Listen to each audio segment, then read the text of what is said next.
Are you a professional who wants to become a more effective leader? Then get ready for daily tips from the coach with the experience and inspiration to help you succeed in any leadership situation. You're listening to the Meeting Leadership Podcast with Gordon Shepherd.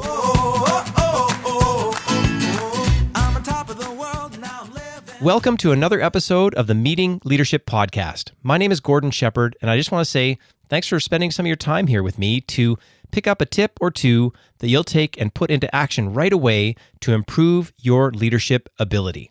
Today's topic, it is absolutely critical because today we're going to be talking about how leaders can build trust in a team. And it's not me talking today. We've actually got a great interview guest on. His name is Kevin Whalen. He's a teacher, a leadership and productivity expert, a dad, and a volunteer with a tremendous amount of experience. And in this interview, you're going to learn some important lessons when it comes to forming up a team and getting trust established in the right way. And I don't want to keep you waiting, so here's the interview with Kevin Whalen. Kevin, welcome to the show. Well, thanks, Gord. I appreciate it. It's really great to have you here. And just before we get into this, really important topic today, I just want you to take a moment to introduce yourself so people can learn a little bit about you. Go ahead. Sure. My name's Kevin Whalen. I'm an instructor at the Northern Alberta Institute of Technology, otherwise known as NATE. And primarily we teach leadership and project management and productivity improvement courses. Well, and so you're an ideal guest for the podcast. And I know today we're going to be tackling how leaders can build trust in a team. And this is the kind of thing that you're bringing into your students kind of every day in small ways. What's the first point you want to bring across when we deal with, helping leaders build trust in a team? One of the first things we have to understand, and in project management, well, not even always just in project management, but in project management, quite often projects are not failing due to a lack of technical skills in our team.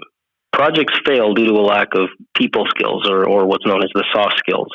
It's the communication or lack of communication, lack of understanding. Somebody feels that they've been mistreated. Somebody feels that someone else took credit for their work. Those sorts of things are the reasons that our projects generally fail. And Kevin, trust is critical for folks that are in these situations. How do you help some of your students to, learn from your experience and actually to get in really quickly, build trust, and what are kind of the tools that you help them put to use right away? First of all, especially as a project manager, that you're going to be borrowing staff. Quite often, we don't have any direct reports. But if we have to borrow staff from other parts of the organization, we not only have to have the soft skills and people skills to bring those people on board, we also have to have that ability to influence and build relationships with the people in the other departments, especially the people who are going to loan us their resources for any specific time. And so do you do this with kind of bribes? Do you give them money? What do you do? One of the biggest issues is that people don't necessarily always have a full understanding of what their role on the job is. They may have another job that they do on a regular basis that is a little different from what they're doing on the project. So when the project starts, everybody's very excited. It's the first stage along the way. And what we call the Tuckman model, where it's the forming, storming, norming, performing. Well, during the forming stage, people are trying to understand what their roles and responsibilities are. And as they move, if that's not clear, one of the many ways they can lead into that storming stage where there's a lot of infighting that begins. So one of the first things we can do as a project manager, as a leader, is to make sure that every one of our team members has a very clear understanding of their roles and responsibilities. And I think you can't sort of be clear enough at this stage, can you? Like in terms of quite literally in a meeting setting, sitting down with each person and say, this is what you do, this is what you do. Is that where you're headed with this? Yeah, absolutely. So what I'll do is I would ideally, with my core team, I would meet with each one of them and go over a roles and responsibility sheet and just read it through with them and make sure that they understand what it is that they're supposed to be doing on the project. And then one of the first team meetings that we have, while I introduce everybody, what I would do is have everybody stand up, talk about who they are, a little bit about their background, and then read out their roles and responsibility sheet. And what that does is it helps not just clarify what their job is on the project, but it helps the other team members who may have had a different understanding of what they were supposed to do. And it gives them that opportunity in a safe setting to say, you know what? I thought that's what I was supposed to be doing. And you go, no, hang on, let's clear this up right now.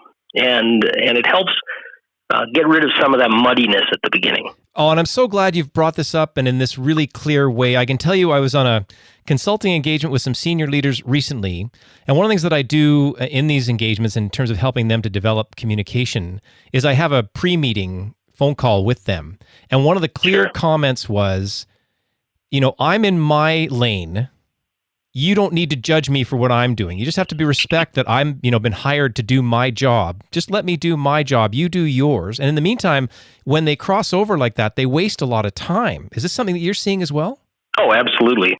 If these things are not clearly delineated at the beginning of the project, it is one of the biggest areas that is rife for potential conflict. And as project managers, we need to be able to deal with conflict. I couldn't agree more. And again, these episodes are so short. You've made a couple great points that I think people can take away and quite literally apply to their leadership journey like today. So I just want to take a second to recap. Just help me go over your two main points in a short form. Go ahead. Well, the two main points being that, of course, first of all, projects don't fail due to a lack of technical skills. They generally fail due to a lack of people skills. And the second part is we have to establish trust, and we have to build it early. And if we don't start establishing trust and building a safe work environment where people feel that they can openly express themselves, that is going to be a breeding ground for conflict moving on. This is a massive couple lessons today. I know the audience is going to benefit from it right away. Kevin, thank you so much for being on the show. Yeah, no problem, Gordon. Thank you. So I hope you enjoyed that interview with Kevin Whalen as much as I did. When I get around leadership and productivity experts like him, I really get inspired, and I know that he's going out there every day and taking his students and their leadership abilities to the next level. And if you'd like to get in touch with Kevin, just check out the show notes for this episode by visiting meetingleadershipinc.com/10. That's meetingleadershipinc.com/10. And I also want to let you know that this episode of the Meeting Leadership Podcast is brought to you by the Meeting Leadership Academy. There's great leadership training options live and online, and you can get them all at meetingleadershipinc.com/academy. And as always, I want to say thanks so much for joining me today, and we'll see you tomorrow on the Meeting Leadership Podcast.